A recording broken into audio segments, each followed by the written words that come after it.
So today we have an amazing tool. This is the Gordon multi-tool from Harbor Freight, and this thing is amazing. $40.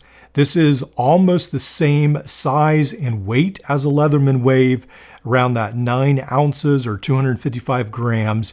This is a bargain. So this is probably one of the closest inspirations to the Leatherman Wave.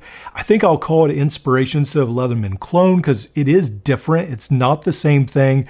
But again, once you look at it, you can automatically tell that it is copying parts of the Leatherman Wave.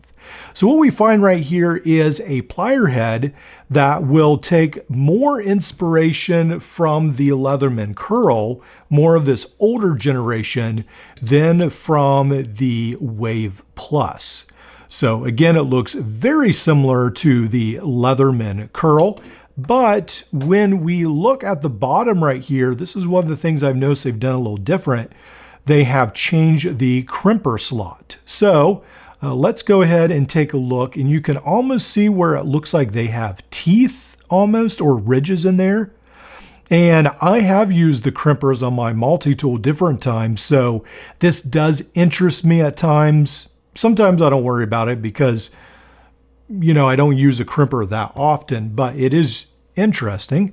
And then on my charge, you'll notice that it's a little different. So this isn't just a copy. They do things a little differently. All right, so let's go back to the Gordon multi-tool again. $40, amazing bargain. And one of the things that really changes on this tool is, again, they have really tried to go back to a lot of the things the Wave offers. So for instance, you get a replaceable pocket clip right here, very similar to the Leatherman Wave. Now, I could not get this to fit on my Leatherman Wave, but I was able to get a zonk, I think, or a donk. That's what it is, not a zonk. The D-O-N-K pocket clip off of Amazon for your Leatherman Wave actually fits on here. I believe they're titanium, and it actually fits on here, but this would not fit on my Wave. So keep that in mind. And we have really different, we've got a glass breaker here at the end. And then again, these are a different style than on the Wave, but very, very close. Again, just an architecture, how this is made. So when we come to this side of the handle, we have one of the only tools that reminds me of the Leatherman Charge. This is pretty much a Wave inspiration, not really a Charge. Now, obviously the Charge and the Wave have most everything in common, but what the Charge does differently is it does do this gut hook, and then of course it has replaceable scales where this does not. So it does have one aspect of the Charge, but pretty much just one, and that's this serrated blade with a gut hook, which looks really nice, pretty cool. Again, all these tools are locking, which is very nice for us in the US. And then on the other side of the tool, we have this file. Now, I think this file is pretty cool. We've got the diamond coated file. I did notice on this side, it will look sort of ragged at the bottom. And I think some of that might be due to what we've got right here is a lot more defined like teeth at the bottom, which is something you don't really see on a lot of these other Wave style clones. And so I think that's why we've got, to some extent, this sort of ragged pattern. So for instance, this is the Ozark Trail Multi-Force. And take a look at this. Here's the diamond file. We've got a little bit of teeth here on the bottom for cutting metal, I guess. But that's pretty much it. So compare these two, and you can see there's a fair amount of difference right there. And then on the other side, we have the knife as well. So that's neat right there. And on the packaging, it does mention that this is says stainless steel 5CR15 MOV is the, well, I don't know if you can really see it right there, but anyway, it does say it right up here. There you go, a little bit. And so that's the blade steel and the handle material as well, I believe it says. So it does say blade and handle construction, yes. So then we have the saw right here as well.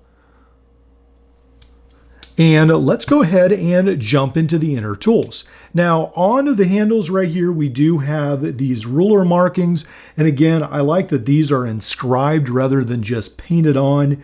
You can tell there's actually dents in the metal, so that's done very well again.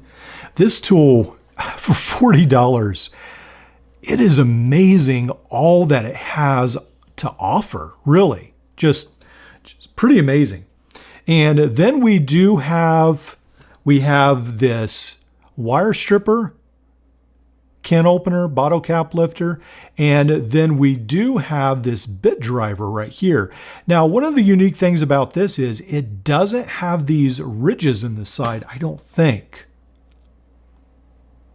No, well, no ridges on this side. It actually uses a magnet to keep the bit in. So I know some people have complained that Leatherman, their bits fall out of the handle when you use them like as a hammer, especially on the Free series, the bits fall out. Well, this has a magnet that I believe will help keep the bits in. So that's sort of cool as well. So while I have this out here, I don't know, I've robbed so many of my Leatherman tools. Oh, here we go. So I actually do have an actual Leatherman bit. So let's see, we'll go ahead and put a Leatherman bit in here. Yeah, it works. Yeah. So Leatherman bit works right there. Yeah. Folds up. So let's go ahead and do the reverse, use this. And yeah, it works into the Leatherman as well. So these are interchangeable, the bits seem to be. All right, so let's put this bit back in here as well. And it just feels so weird because I'm trying to wait for that detent, shove it in. You don't have to shove it in because it's just got a magnet. So that's pretty cool. Then on the other side, again, if you're familiar with your wave, then this will be very familiar with you. You've got this large screwdriver, you've got the micro driver, and then you do have your scissors as well. So, and then the micro driver, again, this has the Phillips on the one side and then the flat edge on the other. And let me just see if, I think on my charge, let's see, I'll bring my charge out here. And here's this flat driver. So going to see if the Harbor Freight fits in here, and it does actually. So now the DL7 Day Camping doesn't, I don't think. And then let's see if this fits into here. Oh, maybe it's the other way around actually. So yeah, your Leatherman won't fit, but the Harbor Freight will because it's smaller. So then I do think that's fairly similar to the DL7 perhaps. I think it might be the same way. So I think the Leatherman is actually a larger, and so this will fit in the Leatherman, but I don't think it works the other way around.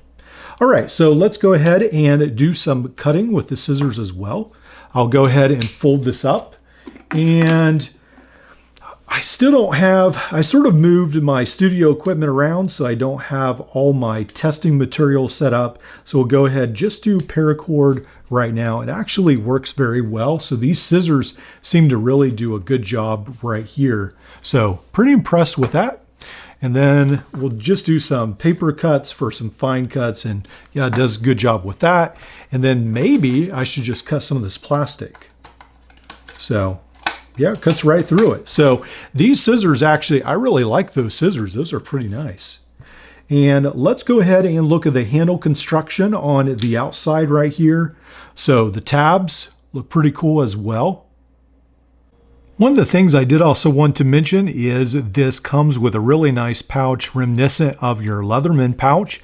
It's just a cut above some of the other pouches that are out there. And again, it sort of really reminds you of the Leatherman. This is a little bit smaller. I think this pouch is one of the large ones that came with my Arc, but this one is pretty cool. Just slip your tool in here, nice and snug, and there's not too much room for anything else, but it fits in there pretty nice.